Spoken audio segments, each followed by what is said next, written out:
our channel. Today I, Michaela, am doing a solo video without Mackenzie. We're all in law school. Hi, I'm Imani. I'm a third-year law student. And I'm Sierra. I'm a second-year law student. And you guys want to talk a little bit about what you hope to do when you graduate law school? So I will be going to Wisconsin to be a public defender. And hiking. I'll be staying here in Chicago working for a big law firm. On two things today. In the name of Black history, we're obviously going to talk about being Black, about, as always, sisterhood.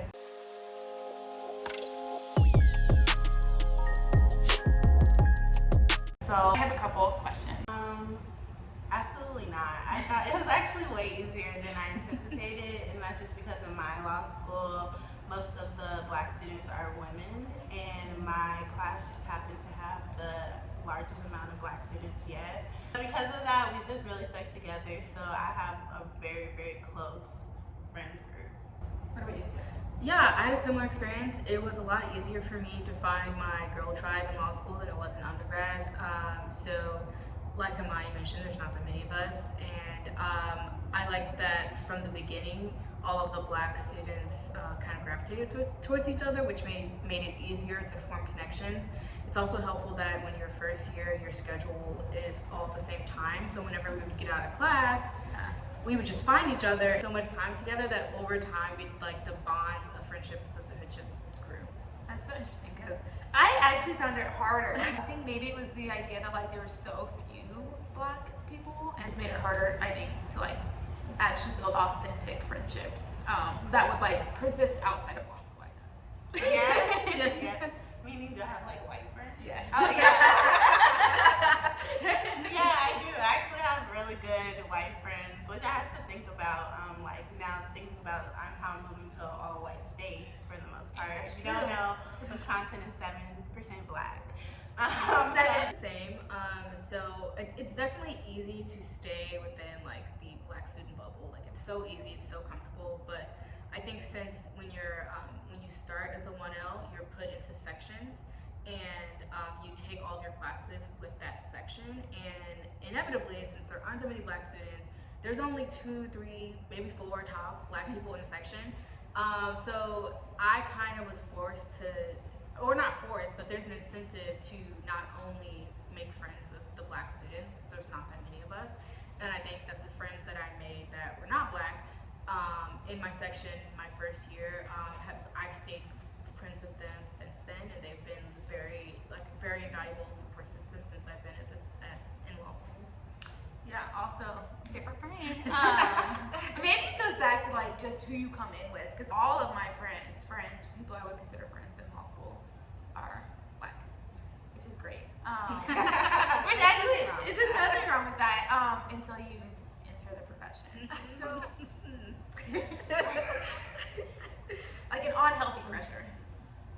I definitely feel the pressure, but well, I mean, I feel like it definitely it feels like an obligation, but also I just try to relieve myself from having that burden. I mean, I'm always gonna speak to people who. So I feel very similar. So I think that it's easy to form an affinity with people that look like you. To be honest, it really is. And so I've always made an effort to at least attempt to build connections with people that look like me in my class, and class above me, and like the class like below me. Like, however, I do think that there is kind of a pressure for like everyone to be just like gung ho, like tight, right. and like I personally, I'm there for you if you need me, but like I honestly, like if we're not meant to be best friends, then we're not meant to be best friends, and like that's just real. Like that doesn't mean that like I don't like you. Like It's a conversation to be had at the beginning of like how can we healthily have these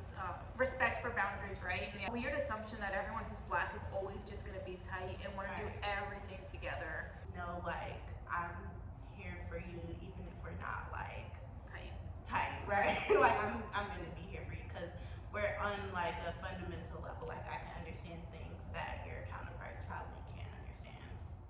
I feel very, very conscious about my Blackness when I step into a room when there's no one that looks like me. And I remember when I started at my firm, I mean, there's no reason for me to feel this way because I had a great experience. But when I started, I was definitely conscious of the fact that I Hyper-aware. was hyper aware that I was the only black person in the room. Like it was something that like really made me feel subconscious.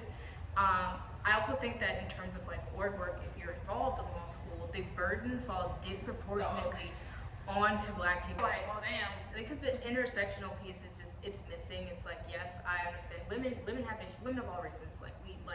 We Yeah. still face issues. But like Michaela said, you might be 10 steps ahead. We're all the way back here because our blackness compounds onto those issues. Country has moved past that. Like we're just all about like gender equality at this point. Conversation to be had of like holding your institutions accountable by taking 10 steps back and refusing to focus on gender issues until we at least have the same energy for racial issues.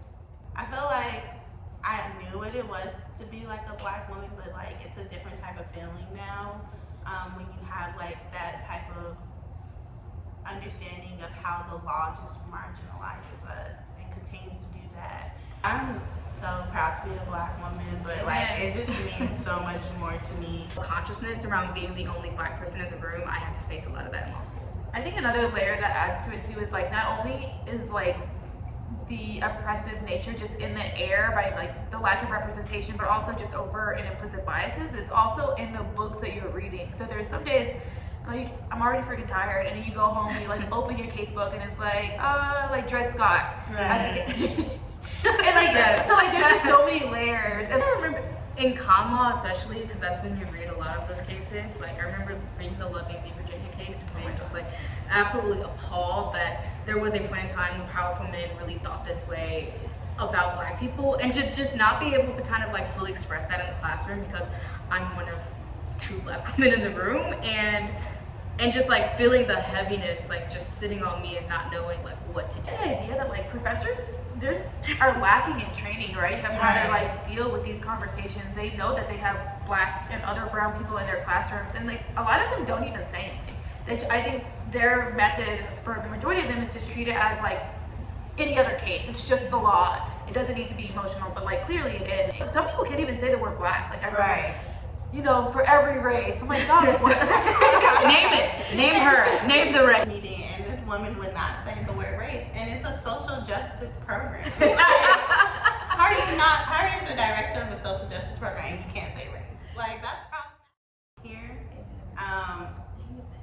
I just remember starting law school, I was terrified. I just thought I was gonna fail. But you can do it, and the spaces, even though it wasn't designed for us, we can make it for us. Yes. And so in any space you feel uncomfortable, you feel like it isn't inclusive for you and your identities, make it your space. Like you belong there and you can do it. You belong. don't lose yourself in this. And I think it's so important to know who you are before you come into these spaces. And it can be tempting to want to just like fit in and slide under the radar and not change your hair, not wear what you want to wear. And I say like, you're never gonna fit in. This place wasn't made for you. So own exactly who you are. And you're just as smart as anyone else in the room. I remember my first week of 1L, my first year in law school. They do this thing called cold calling. Well, professor will call on you and like you have to talk, and it's like kind of nerve-wracking.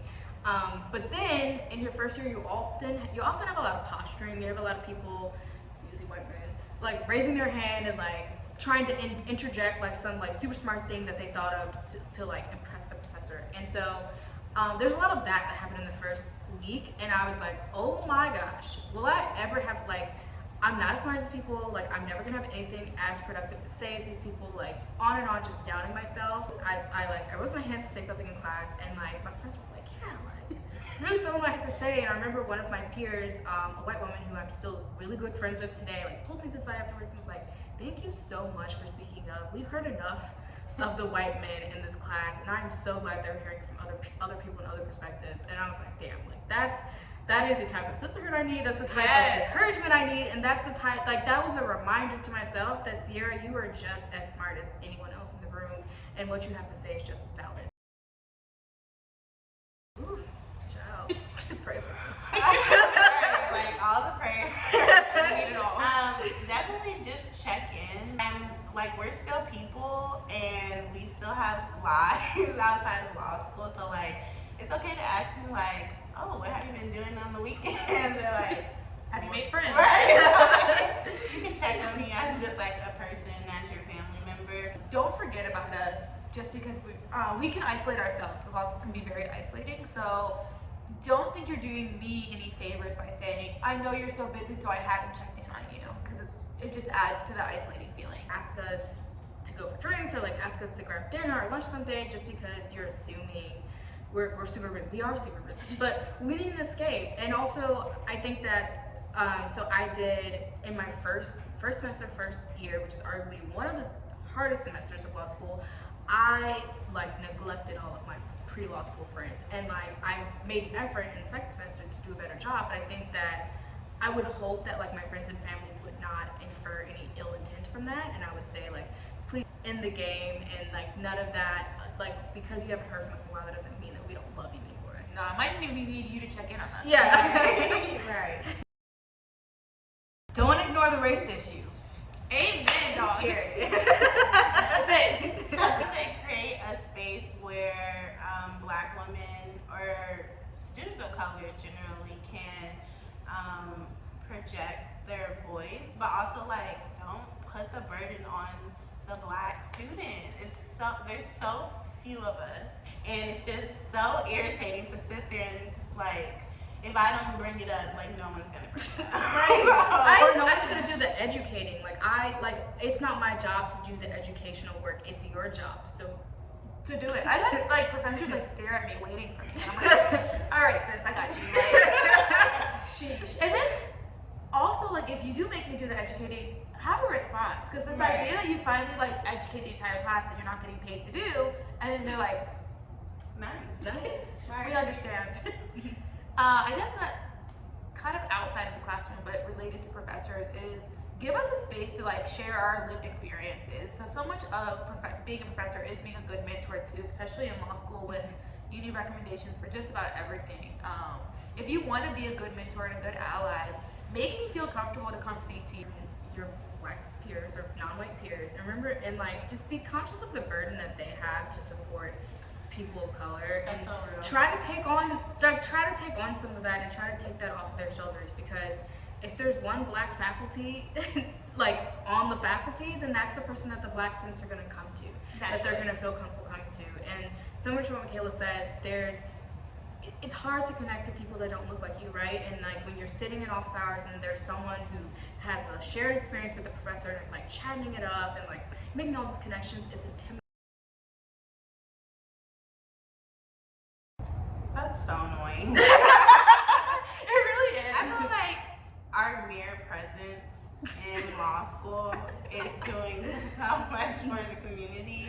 I mean, even for the Black people who aren't invested in the Black community, like representation matters. Like I'll say it over and over and over, representation matters. And it's hard. And it's hard. Like there's nothing easy about this. It's not like we're just floating around. And there's a lot of us who don't make like the big bucks that people think we're making. Like I'm definitely a community servant. By my mere existence. I don't always think anymore, but it's exhausting being in these spaces, and we're trying to make these spaces existable for us. So a lot of like, I know for me as here who go to the same school, our experience is like consumed with like trying to get representation in the building. First Black woman president of my law school, and We stand. I spend so much time in meetings just like talking to my law school administration about how our space is not inclusive. And so I want to make sure that the students that come after me, Black students, students of color, really anyone, they feel like this space is for them. We need you in this fight. Like, you are more than capable of being right where we are. And so we are a family, we're a community, and we can't do it without you all. Like, it can't just be Black women, it can't just be Black men. Like, we have to be together, we have to be on the same page. And that, I feel like, is a larger issue because we need a lot of community healing, but a lot of our pain it stems from systematic oppression, and that's what they want us to be separated, because us together is just such So a powerful, united. That's it for the Girl Talk session. Unless you guys have anything else to add. As always, thank